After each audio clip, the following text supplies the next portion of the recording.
What's going on, guys? My name is Franzo with Flex Training Systems, and today I wanted to talk to you guys about a question that I got that really made me think, and it might be a question that you've asked yourself recently. I think it was a very powerful question, whether you're a powerlifter or not. Maybe you just train in the gym, and the question was, how do you stay motivated? It really made me think, how do I stay motivated? And it was kind of just interesting that I would be asked that, because I'm not saying I'm better than anyone by doing it this way, but it's just like not even a question whether I train or not. I will never not train. There's too many health benefits. Training has gotten me through some really tough times, especially more specifically in powerlifting. Seeing that you have kind of a measurable something to measure your progress. So the weight on the bar, obviously over time, if it's going up, you feel like you're moving in the right direction, and it's very fulfilling. This is kind of goes, piggybacking off my last video, not to just focus on a number and be so dead set on getting that number. Once you get that number, yeah, you'll probably be happy for a little bit, and then right after you're gonna want another number. But it's nice to know that you are getting better. I can tell you that something that does keep me motivated, very obviously, is the next meet. So if I have a meet coming up, obviously people are going to be watching me. I need to make sure that I do all right. I think because I am a coach, I'm not just a coach, but because I am a coach, I think you have to. I mean, it'd be unacceptable for me to go 5 for 9, or just have a terrible meet like that, or bomb out or something. I just can't do that. It's not something that I can do, and I think that motivates me to just make sure that I'm on point. I mean, it's pretty much clockwork at this point as far as training myself and bringing myself into competitions. But for the most part, you guys get what I'm saying. So, obviously the next meet keeps you motivated. Why do I train? I mean, there's days that I come in, I really don't want to be there, but I just do what I need to do and I get out.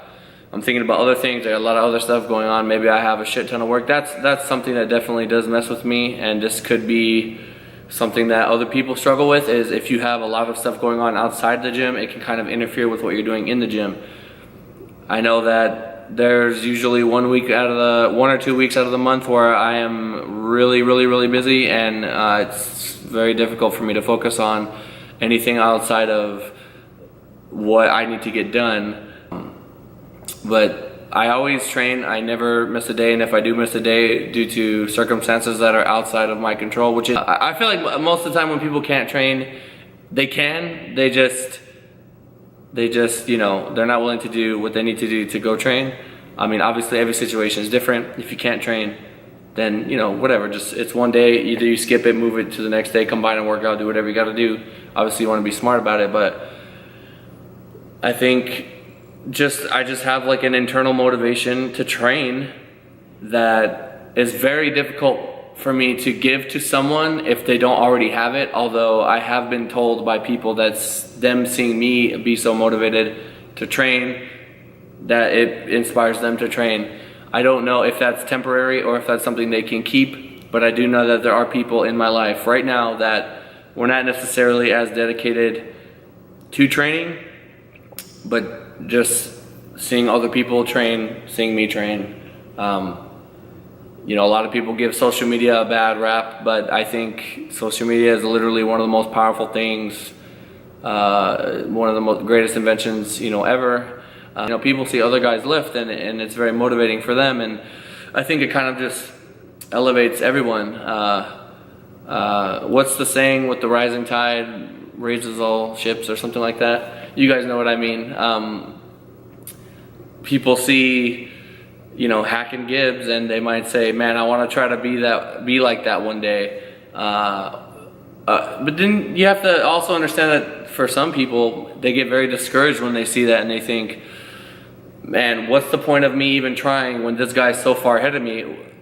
that guy probably started with the base much higher than yours, and who knows if you'll ever achieve the status that they've achieved, but you can still try your best to get close to where they're at, or at least be the best you that you can be.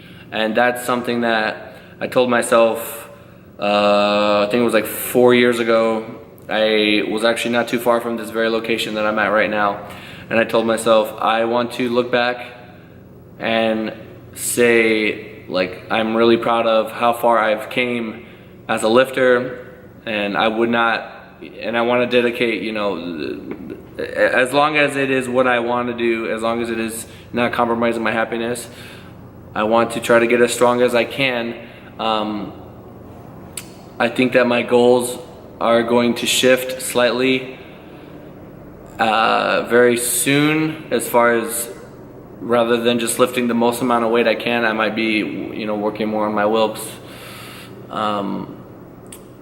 But I definitely don't regret my decision to stop what I was doing and just go full throttle into powerlifting.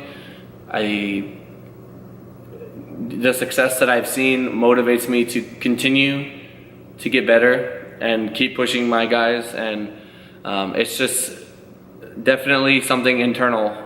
I will never not train. If something were to ever happen to me to where I couldn't do powerlifting, I would go back to what I did for 10 years before I got into powerlifting and just train to be, as you know, I was training for football, but I was training before I got it, like went full throttle into football. You know, I was lean all the time. I was under 10% body fat all the time. I remember wearing thermals and people commenting on my abs through the thermal.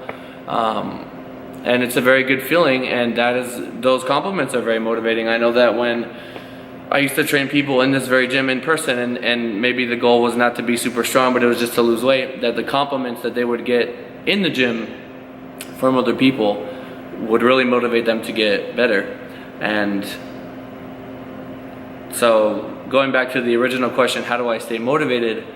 It definitely comes from within. If you don't have that and you're just kind of like on the fence, like you don't know where you should be, you don't know if this is what you want to do, then other people around you encouraging you can be a huge motivating factor. That's why, especially with my clients, I have a community. I have like a small community, or it's a flex fam, you know what I mean? And we push each other, and everybody sees everybody killing it. And there's days when, you know, I'm working, I'm doing my thing, whatever, and my phone is blowing up, just PR, and it's just like, it's just to be a part of something positive where we're all moving forward together. I think it's very special, and that is insanely motivating. And I don't really know why. I'm not saying I'm like super hyper motivated. I'm not like some people out there that just, that's all they talk about, but I think balance is important. Obviously, when I'm working, I really want to work. When I'm not working, I don't want to be thinking about work. But I do, and I've always had this, even, you know, from when I was younger. I just have like, it's like a fire under me telling me, it's just, I gotta keep getting better. I gotta keep beating what I've done, or improving, or just growing my outreach, or doing whatever it is I gotta do. So it definitely comes from within. If you're not sure if you should be doing this, if you're kind of discouraging other people, if you can get some sort of community, maybe if you haven't competed, maybe compete, try to make friends. I know that, I don't know how other, you know, organizations do this, but when I take in a client, I introduce them to all the other clients in my group, and, you know, everybody's very encouraging, and then they become friends, and it's just like to see that, like to just put them together and see everybody just kind of mesh. It's just very rewarding. You know, to know that there's people that have made these friendships that are going to last forever through, you know, my coaching indirectly, which is pretty awesome. But yeah, alrighty guys, I hope you're able to take something away from that video. Thank you so much for watching, and I will talk to you in the next one.